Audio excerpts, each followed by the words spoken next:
ICIT online classes में स्वागत है।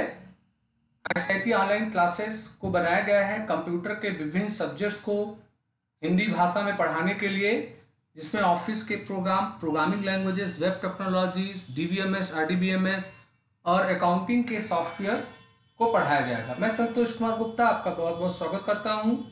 मेरा वीडियो अगर अच्छा लगे तो आप शेयर बटन पर क्लिक करके इसे जरूर शेयर करिए, लाइक जरूर करिए, सब्सक्राइब बटन पे क्लिक करके बेल आइकन को सेलेक्ट करिए, जिससे मैं कोई नया वीडियो बनाऊं तो उसका अलर्ट आपको तुरंत मिल जाया करे। तो चलिए दोस्तों, हम आज का क्लास अपना स्टार्ट करते हैं। तो जैसे हम लोग पिछले कई दिनों से सी प्रोग्रामिंग को पढ़ रहे थे, सी प्रोग्रामिंग के मैंने 28 वीडियोस भी अपने चैनल में डाले हैं और काफ़ी व्यूअर के द्वारा मुझे कमेंट्स आया था, डिमांड आया था कि सी में स्ट्रक्चर के साथ अगर हमें फाइल हैंडलिंग करना हो तो उसके लिए क्या किया जाए, या एफ राइट और एफ रीड फंक्शन है जो बहुत ही इम्पॉर्टेंट है एग्ज़ाम्स के नज़रिए से भी, और अगर आप कोई प्रोजेक्ट्स वगैरह बनाते हैं सी लैंग्वेज में तो इसका बहुत ही अहम रोल होता है। तो मैंने इसीलिए एक वीडियो और बनाया हुआ है और इसमें मैं आपको आज सिखाऊंगा कि F right F read function का प्रयोग कैसे करते हैं, या स्ट्रक्चर के साथ अगर हमें फाइल हैंडलिंग करना हो तो हम कैसे यूज करें। दोस्तों, आपसे मेरा विनम्र अनुरोध है कि अगर आपको लगे कि मेरे सी प्रोग्रामिंग में कोई सब्जेक्ट्स, कोई टॉपिक छूट गया या अच्छा नहीं समझ में आया तो आप कमेंट्स बॉक्स में ज़रूर लिखें, जिससे मैं उसका एक दूसरा वीडियो भी बना के आपको और भी सहज तरीके से समझाने की कोशिश कर सकूं। तो चलिए आज का क्लास स्टार्ट करते हैं। तो हमारा जो रीड एंड राइट, अगर आप स्ट्रक्चर के डेटा मेंबरों को फाइल में डालना चाहते हैं, लिखना चाहते हैं, लिख रखा है, सेव कर रखा है, तो उसको निकालना या पढ़ना चाहते हैं तो वो कैसे करें, इसकी बात आज होने वाली है। हम लोगों ने पहले भी फाइल हैंडलिंग पढ़ा था। मैंने वहां आपको fprintf, fscanf, fputc, fgetc, fgets ऐसे कुछ फंक्शंस बताए थे। पर वो सारे फंक्शंस जो होते हैं ये ज़्यादा तकलीफ देने लगते हैं जब आप फाइल हैंडलिंग का प्रयोग स्ट्रक्चर के साथ करेंगे। तो अगर आप ब्लॉक ऑफ डेटा का मतलब ये हुआ, ऐसे सपोज करो आपने एक स्ट्रक्चर बनाया, उसमें book code, book name, writer, ऐसे बहुत सारे डेटा मेंबर हैं। तो सारे डेटा मेंबर मिलके आपके एक रिकॉर्ड को बना रहे हैं। तो अगर आप एक एक रिकॉर्ड को अपने फाइल में सुरक्षित कराना चाहते हैं तो ऐसे स्थिति में आपको एफ राइट फंक्शन का प्रयोग करना होगा। और अगर आपने एफ राइट के माध्यम से डेटा को सुरक्षित किया है तो एफ रीड के माध्यम से हम उसको निकालने का काम करेंगे। तो स्पेशली एफ राइट और एफ रीड की नीड तब होती है जब हम ब्लॉक ऑफ डेटा में डेटा को पढ़ना या लिखना चाहें, तो ऐसे स्थिति में हम इसका प्रयोग करते हैं। जैसे मान लीजिए आपने एक स्ट्रक्चर बनाया, उसके 3 मेंबर हैं, आपके स्ट्रक्चर के टोटल साइज मान लेते हैं 26 बाइट्स हो रहे हैं। तो आप चाहते हैं कि आपको 26 बाइट्स का जगह मिले मेमोरी में और आप उसमें अपने डेटा को राइट करके फाइल में सुरक्षित कराएं। तो ऐसे उद्देश्य के लिए हम लोग इन फंक्शनों का प्रयोग करते हैं। एफ राइट की बात कर ली जाए, एफ राइट फंक्शन का प्रयोग किया जाता है रिकॉर्ड्स को फाइल में लिखने के लिए। रिकॉर्ड्स का मतलब सीक्वेंस ऑफ बाइट्स, माने बहुत सारे बाइट्स की श्रृंखला, वहां पर हम इसका यूज करते हैं। अब आप रिकॉर्ड से ऐसे अर्थ लगा सकते हैं कि वो एरे हो सकता है या आपका स्ट्रक्चर हो सकता है। तो मान लेते हैं कि कोई एरे है, उसमें बहुत सारे एलिमेंट्स हैं, या कोई स्ट्रक्चर है उसमें बहुत सारे डेटा मेंबर हैं। तो अगर उन्हें आप एक साथ फाइल में भेजना चाहते हैं, स्टोर करना चाहते हैं, तो हम एफ राइट फंक्शन का प्रयोग करेंगे। एफ राइट फंक्शन के 4 आर्गुमेंट्स होते हैं। पहला होता है, इस पहले में हमें उस एरे या स्ट्रक्चर का रेफरेंस देना होता है जिसे हम मेमोरी में स्टोर करने का प्लान करते हैं। तो अगर एरे है तो उसका रेफरेंस मतलब एड्रेस देंगे, PTR का मतलब ये पॉइंटर टाइप का होगा, और अगर स्ट्रक्चर है तो हम उसका रेफरेंस देंगे।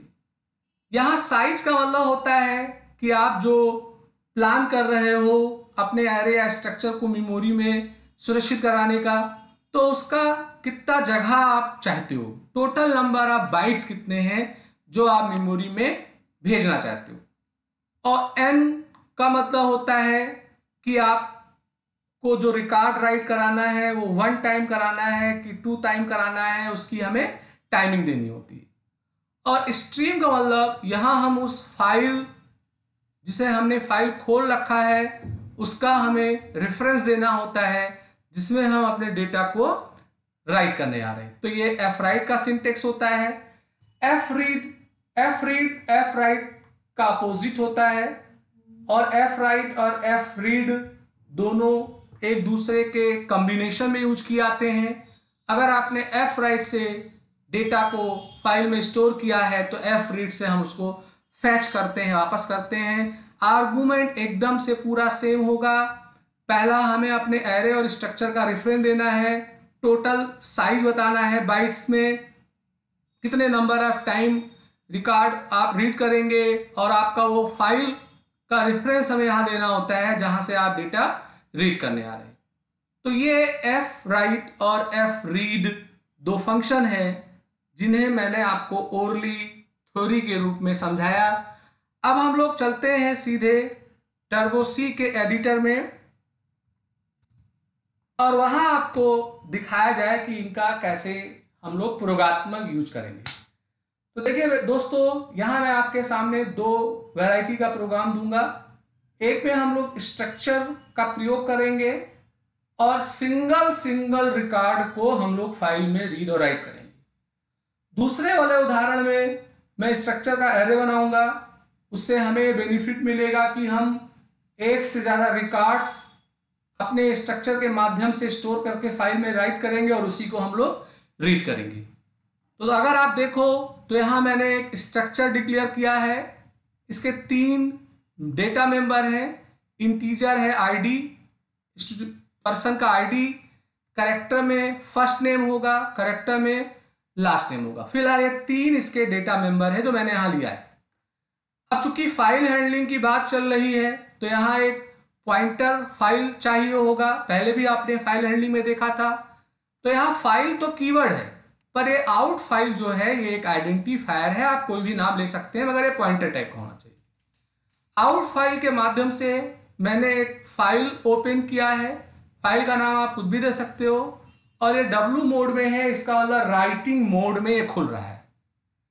अब मैं क्या कर रहा हूं कि स्ट्रक्चर जो मैंने ऊपर डिक्लेयर किया है उसका एक वेरिएबल बनाया है input1, और एक और वेरिएबल बनाया है input2, यानी 2 पर्सन का हम डिटेल देना चाहते हैं।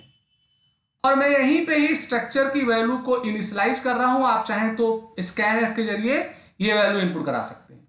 तो पहला जो input1 हमारा स्ट्रक्चर वेरिएबल था, इसके जो 3 डेटा मेंबर है उसमें आईडी, फर्स्ट नेम और लास्ट नेम मैंने बता दिया।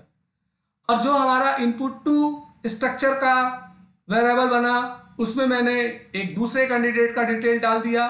तो यहां मैं वैल्यू को इनिशियलाइज कर दे रहा हूं, scanf का सहारा नहीं ले रहा हूं। आप चाहें तो ले सकते हैं। अब input1 में पहले कैंडिडेट का डिटेल है, input2 में दूसरे का है। तो मैं एक एक करके इसे अपने person.dat नाम के फाइल में राइट कराऊंगा। तो राइट कराने के लिए एफ राइट फंक्शन का प्रयोग किया गया। एंड input1, याद करिए सिंटेक्स में मैंने बताया था कि ptr माने रेफरेंस देना होता है आपको स्ट्रक्चर या अपने एरे का। तो एंड हमारा एड्रेस ऑपरेटर है, तो यहां हम लोग input1 का रेफरेंस दे रहे हैं। दूसरे में आपको बताना होता है कि आपको कितना मेमोरी में जगह चाहिए, बाइट्स चाहिए, ब्लॉक चाहिए, उसकी साइज बतानी होती है। तो साइज ऑफ आपको पहले बताया गया एक फंक्शन है। तो यहाँ जो स्ट्रक्चर है पर्सन नाम का, उसकी साइज निकाली गई है। तो इससे पर्सन नाम का जो डेटा मेंबर 3 है उसके टोटल बाइट जो बन रहे हो वो आपको यहाँ पता लग जाएगा। जैसे आईडी इंटीजर है तो 2 बाइट होगा, करेक्टर फर्स्ट नेम 20 है तो 20 बाइट होगा, लास्ट नेम करेक्टर 20 है तो 20 होगा। तो टोटल आपके 42 बाइट्स हुए।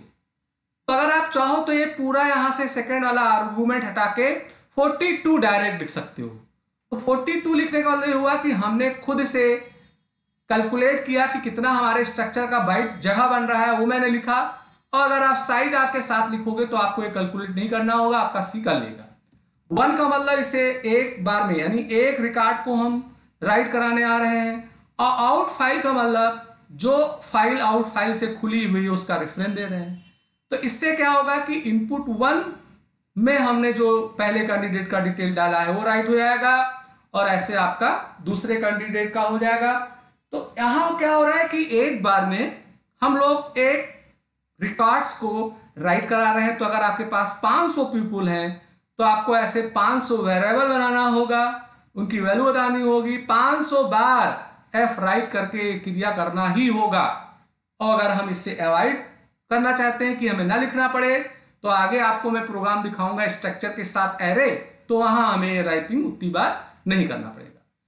फिलहाल एक सुटेबल मैसेज मैंने प्रिंट किया है। अब मैं इस प्रोग्राम को रन करता हूं तो फिलहाल कोई मैसेज नहीं आएगा, कोई इनपुट का काम नहीं होगा चूंकि मैंने इनिशियलाइजेशन किया था। तो इससे क्या हुआ कि आपका डेटा जो है दो कैंडिडेट का जो था रोहन और रोली वो आपके फाइल में राइट हो गया। तो ये जो पहला प्रोग्राम है ये है स्ट्रक्चर के माध्यम से हम लोग fwrite फंक्शन का प्रयोग करके डेटा को ब्लॉक बना के फाइल में सुरक्षित करा रहे हैं। अब आपका दो कैंडिडेट का डिटेल इस फाइल में जा चुका है। अब जांचना है कि जो मैंने डाला था वो मुझे दिखाई पड़े तो fread फंक्शन का प्रयोग करना होगा। तो यहां पर मैंने एक दूसरा प्रोग्राम बना रखा है, इसमें मैं fread के मदद से वैल्यूओं को फैच करूंगा। तो इस प्रोग्राम का उद्देश्य यह है कि हम लोगों ने जो पहले प्रोग्राम के द्वारा दो कैंडिडेट्स के डिटेल फाइल में स्टोर किए थे उसे स्क्रीन पे प्रिंट कराना है। तो ये structure as it is declare किया जाएगा, इसमें भी वही डेटा मेंबर होंगे, स्पेलिंग अलग ले सकते हैं मगर उनका डेटा टाइप और उतने मेंबर यहां होने चाहिए। ये फाइल पॉइंटर टाइप का वेरिएबल है, यहां उसी ही सेम फाइल को खोला गया है क्योंकि डेटा उसी में गया था, पर यहां W के बजाय R लिखा है यानी ये रीड मोड में हो जाएगा। यहां स्ट्रक्चर का एक वेरिएबल तैयार किया गया है। अब करना यह है कि fread के मदद से जो डेटा पहला रिकॉर्ड है %.dat में वो मुझे निकालना है। तो fread के सिंटेक्स में मैंने इनपुट वाले स्ट्रक्चर का रेफरेंस दिया है, उसकी टोटल साइज बताई है, एक रिकॉर्ड निकालना है और उस फाइल को इन फाइल वाले पॉइंटर से खोला गया है वो मैंने लिखा है और यहां लिखा है >0। तो इसका मतलब ये लूप तब तक चले जब तक fread के जरिए जो डेटा फेच होगा वो 0 से बड़ा हो। तो fread करता क्या है कि उसे अगर डेटा मिलेगा फाइल में तो 0 के बजाय इंटीजर वैल्यू आएगी, तो ये कंडीशन ट्रू रहेगा। और अगर उसे कोई रिकॉर्ड नहीं मिलेगा तो बाय डिफॉल्ट वो 0 रिटर्न करेगा और ये कंडीशन फॉल्स होगा, आप लूप से बाहर हो जाओगे। हमारे fread के साथ इन फाइल EOF वाला नहीं चलता है कीवर्ड, आपको ऐसे ही यहां पे लूप चला के >0 पे चेक करना होगा। तो इससे क्या होगा कि पहला वाला जो रिकॉर्ड था वो इस इनपुट स्ट्रक्चर वाले वेरिएबल में इनके मेंबरों में फैच होके आएगा और उसी को देखो आप, तो यहां मैंने प्रिंट कर लिया है। तो इस प्रोग्राम को मैं अगर रन करूंगा तो वही रिकॉर्ड हमें प्रिंट हो जाने चाहिए, रोली और रोहन, जो मैंने सुरक्षित किया था। तो ये दो प्रोग्राम है, इसमें मैंने आपको ये सिखाया कि एक एक रिकॉर्ड कैसे fwrite के थ्रू फाइल में भेजा जाए और fread के थ्रू कैसे उसको निकाला जाए, ये मैंने सिखाया। पर इस प्रोग्राम में एक तकलीफ ये हो रही है कि अगर आपके पास दो कैंडिडेट हैं तो आपको दो स्ट्रक्चर वेरिएबल बनाना पड़ा, 2 बार fwrite करना पड़ा। पर अगर 2 लाख कैंडिडेट्स हों तो 2 लाख स्ट्रक्चर वेरिएबल लोगे आप, 2 लाख बार उसे fwrite कराओगे, दिक्कत आएगी। तो इसका सोल्यूशन यह है कि एरे स्ट्रक्चर के साथ एरे का प्रयोग कर लिया जाए। दोस्तों इसीलिए मैं शुरुआत में बार बार कह रहा था कि स्ट्रक्चर एरे, ये सारे बहुत इंपॉर्टेंट हैं, आगे चल के बहुत काम में आएंगे। तो मैं जो अगला प्रोग्राम आपको दिखाने आ रहा हूं, इसमें मैं स्ट्रक्चर एरे का प्रयोग करते हुए फाइल हैंडलिंग का काम करूंगा दोस्तों। और इस प्रोग्राम को बहुत अच्छे से समझ लीजिए, एग्जाम में ये ऐसे ही क्वेश्चंस आते हैं। या अगर आप कल को कोई प्रोजेक्ट बनाओगे लाइब्रेरी मैनेजमेंट का, पेरोल मैनेजमेंट का, तो रिकॉर्ड को फाइल में सुरक्षित कराने का यही ही एक उपयुक्त साधन होगा, प्रोग्राम होगा, जिसके मदद से आप कराएंगे। तो चीज वही है, बस यहां कैंडिडेट्स ज्यादा हो रहे थे तो एरे को इसमें हमें सम्मिलित कर देना है, केवल यही है। तो स्ट्रक्चर बनाया गया, मेंबर आप बढ़ा सकते हो, फिलहाल ये 3 है।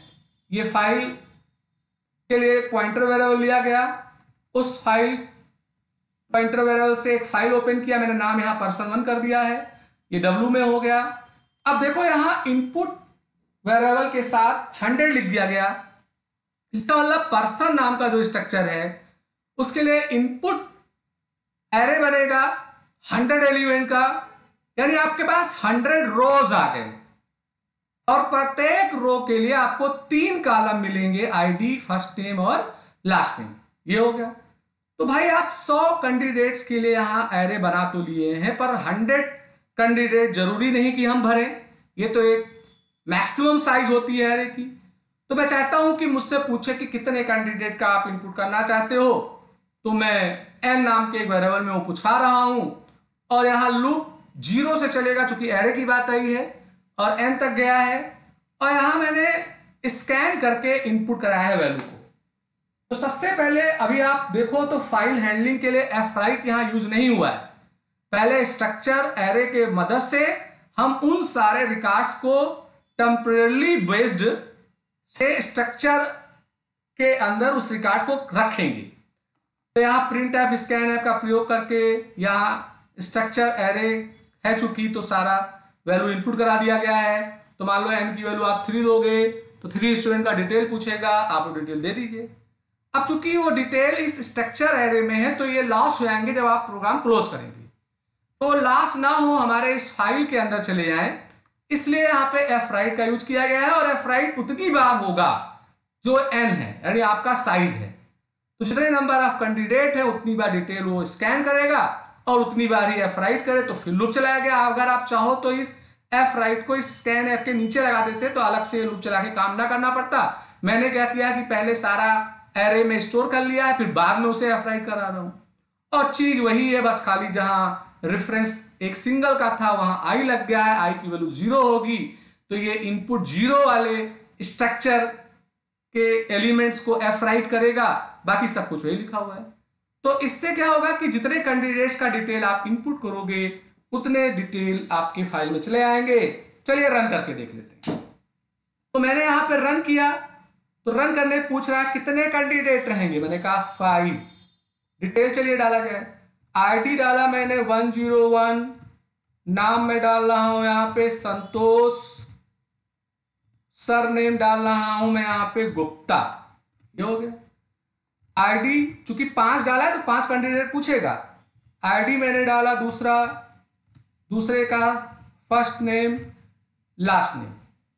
अब मैंने आईडी यहां पे डाला तीसरा, और यहां पर अगले कैंडिडेट्स का मैंने नाम डाला, आईडी डाला मैंने चौथा, और यहां पर मैंने अगले वाले कैंडिडेट का डिटेल डाला।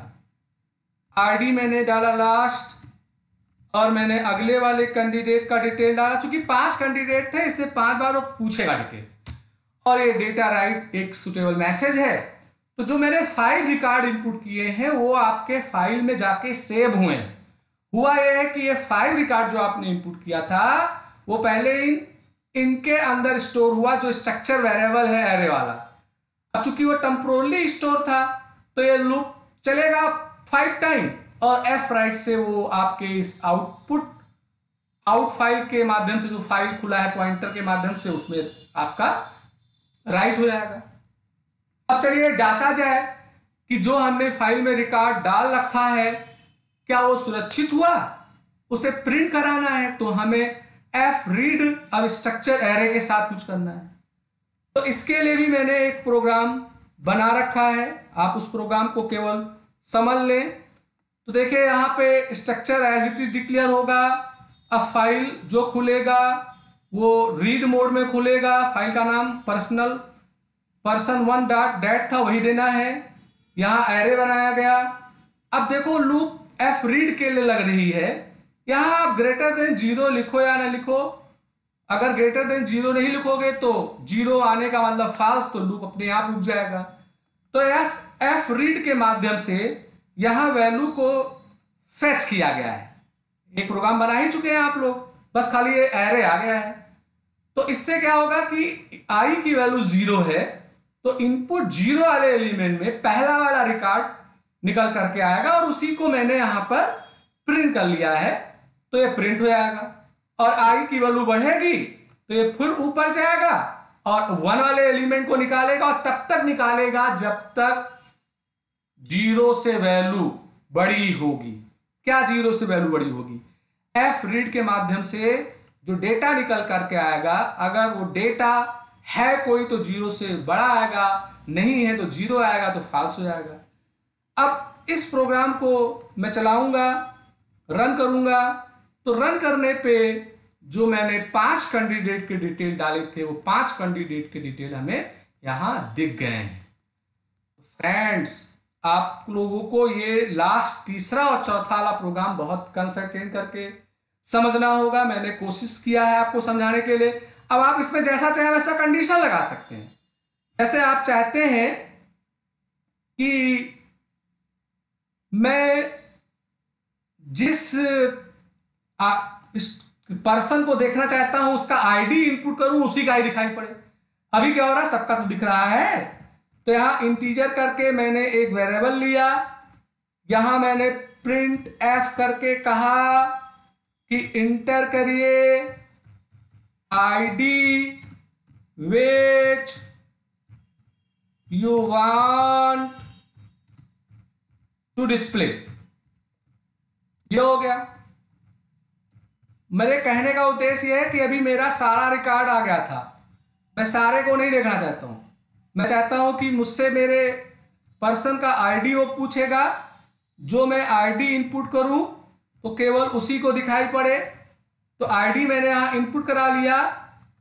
अब मैंने यहां पर इफ लिखा है, इफ के बाद लिखा है ID equal input I dot ID. तो अगर ये कंडीशन ट्रू होगा तो प्रिंट करेगा, अन्यथा आई प्लस प्लस तो होना ही है। तो अब मैं अगर रन करूं तो मुझसे पहले ये आईडी पूछेगा।